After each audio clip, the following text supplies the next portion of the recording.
Bienvenue. Aujourd'hui, on va se plonger dans des interprétations assez particulières. Elles viennent d'un texte coréen et elles concernent des passages bien connus de Daniel et de l'Apocalypse.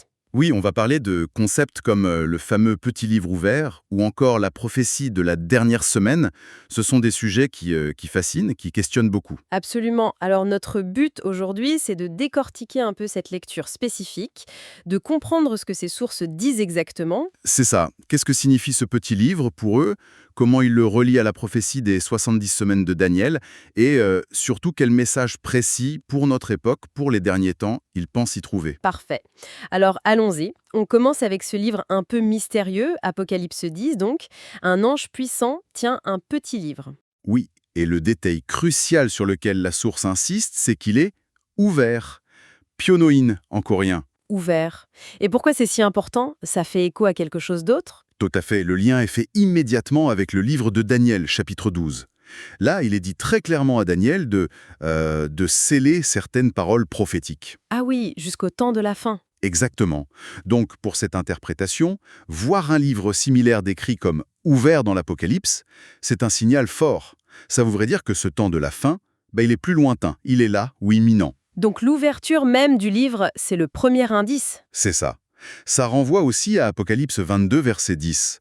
Ne scelle point les paroles de la prophétie de ce livre, car le temps est proche.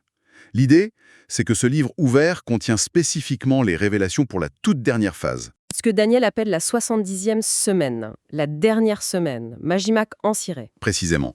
Le contenu qui était scellé chez Daniel serait maintenant révélé parce qu'on approche de cette période. Ok. Et cette dernière semaine, ça nous ramène donc à Daniel 9, la prophétie des 70 semaines. C'est pas simple comme passage. Comment la source l'aborde pour isoler cette dernière semaine? Alors la lecture qu'il propose, c'est, en gros, les 70 semaines sont des semaines d'année, donc 70 fois 7 ans. Les 69 premières semaines se seraient déroulées jusqu'à l'époque du Messie.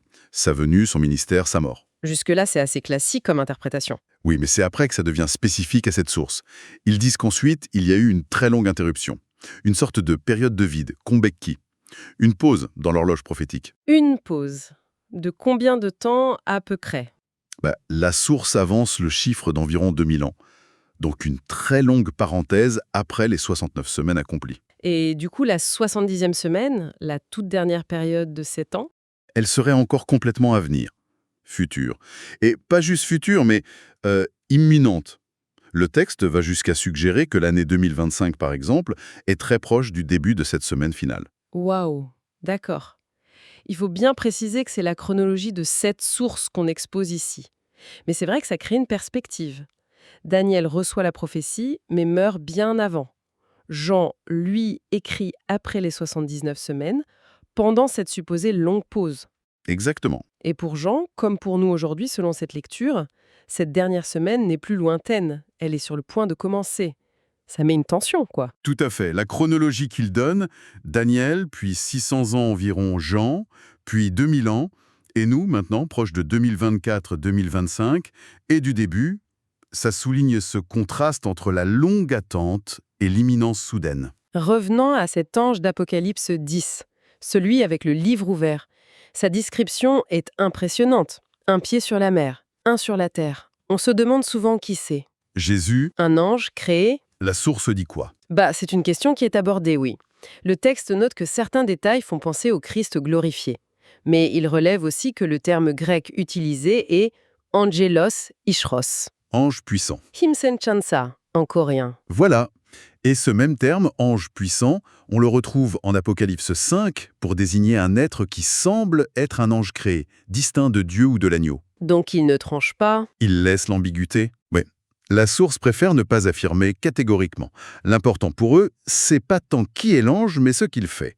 Il tient le livre ouvert et il va le donner à Jean. C'est l'acte de transmission du message qui est mis en avant. Et cette transmission, elle est particulière. L'ange dit à Jean, prends le livre et mange-le. C'est doux dans la bouche, mais amer dans le ventre. La source fait un parallèle avec Ézéchiel, c'est ça? Oui, le parallèle avec Ézéchiel 2 et 3 est central dans leur analyse. Ézéchiel aussi doit manger un rouleau. C'est doux comme du miel pour lui aussi. Mais le contenu est dur, c'est ça? Lamentation, gémissement. Exactement. Du coup, l'interprétation pour Jean, c'est La douceur, c'est la joie de recevoir la révélation, de comprendre enfin les plans de Dieu pour la fin. C'est exaltant au début. Et l'amertume, alors, d'où vient-elle? Du contenu du livre, des mauvaises nouvelles ou d'autres choses? La source évoque les deux aspects. L'amertume pourrait venir du contenu lui-même. Les jugements, les souffrances annoncées pour cette dernière semaine. C'est pas une bonne nouvelle pour tout le monde, quoi. D'accord. Mais ça pourrait aussi symboliser la difficulté de la mission qui suit. Prophétiser ce genre de choses, face à l'opposition, au rejet. Comme Ézéchiel qui devait parler à Israël, une maison rebelle. C'est une mission amère en soi. Donc l'amertume, c'est à la fois le message lui-même et la difficulté de le porter, de le faire accepter. C'est bien cette idée. Et d'ailleurs, juste après ça, Jean reçoit un ordre très clair. Il faut que tu prophétises de nouveau. De nouveau, ça implique une nouvelle phase, une prophétie spécifique. Oui, sur beaucoup de peuples, de nations, de langues et de rois. Une prophétie pour cette période finale qui commence. Alors, qui va faire cette nouvelle prophétie? Jean tout seul ou est-ce symbolique? C'est là que l'interprétation de la source devient très spécifique. Elle nous dirige vers les chapitres suivants de l'Apocalypse. D'abord, Apocalypse 11, avec les deux témoins. Ah oui, ceux qui prophétisent 1260 jours en sac. Voilà, 3 ans et demi, la moitié de la semaine. Puis, Apocalypse 14, qui décrit les 144 000, ceux qui sont scellés, les prémices, qui suivent l'agneau partout. Et la source fait un lien direct entre Jean qui mange le livre et ces deux groupes, les témoins et les 144 000. Exactement. C'est un point clé de leur lecture. Pour eux, Jean mangeant le livre, ce n'est pas juste pour lui-même. C'est un acte symbolique. Il représente collectivement ceux qui vont recevoir et proclamer le contenu de ce livre ouvert pendant la dernière semaine. Donc Jean est une figure pour. Les deux témoins est-il les 144 000? Ces deux groupes sont vus comme étant les mêmes ou très liés. La source les associe très fortement, oui. Que ce soit deux facettes du même groupe ou deux groupes très liés, ce sont eux, collectivement, qui héritent de la mission de Jean.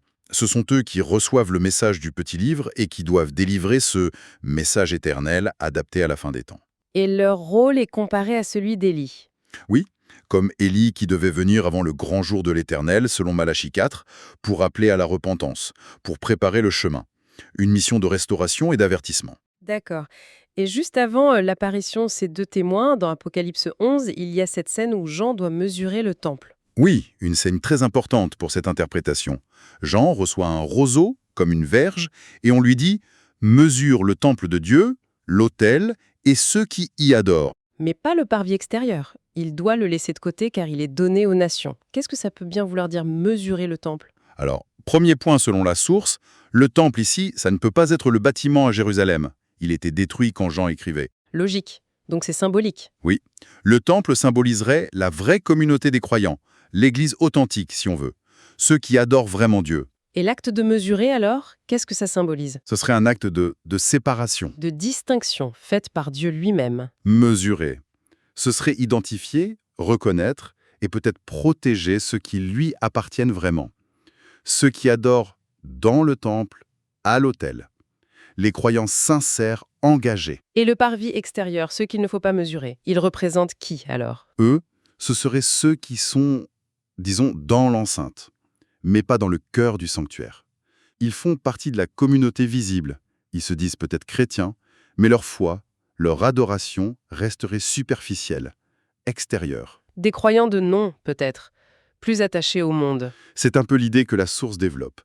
Des gens qui sont là, mais dont le cœur n'est pas vraiment engagé, pas prêt pour les exigences radicales des temps de la fin. Et le fait que ce parvis soit donné aux nations et que la ville sainte soit foulée aux pieds, qu'est-ce que ça implique pour eux? L'implication, selon cette lecture, est assez sombre. Ceux du parvis, n'étant pas mesurés, pas reconnus ou protégés par Dieu de la même manière, eh bien, ils ne tiendront pas sous la pression. Ils seront foulés aux pieds. C'est-à-dire? Interprétés comme « ils vont céder ». Ils finiront par se compromettre et adorer la bête dont parle la suite de l'Apocalypse. La source cite même Ésaïe 1,12, qui vous demande de venir fouler mes parvis, comme pour dire que leur présence était déjà vaine. Waouh! C'est une vision assez tranchée. Une séparation au sein même de la communauté chrétienne visible. Absolument. Une distinction basée sur l'authenticité de l'adoration intérieure, pas juste l'appartenance extérieure. Il y a aussi une nuance mentionnée. Mesurer pourrait aussi signifier l'identification spécifique et le sceau des 144 000 eux-mêmes, les mettant à part. Mais l'idée de séparation demeure. Ok. Donc, cette séparation est faite, les vrais adorateurs, les 144 000 de témoins, sont identifiés.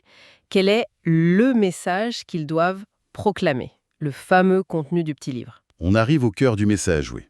Apocalypse 14 décrit ce que la source appelle le message éternel.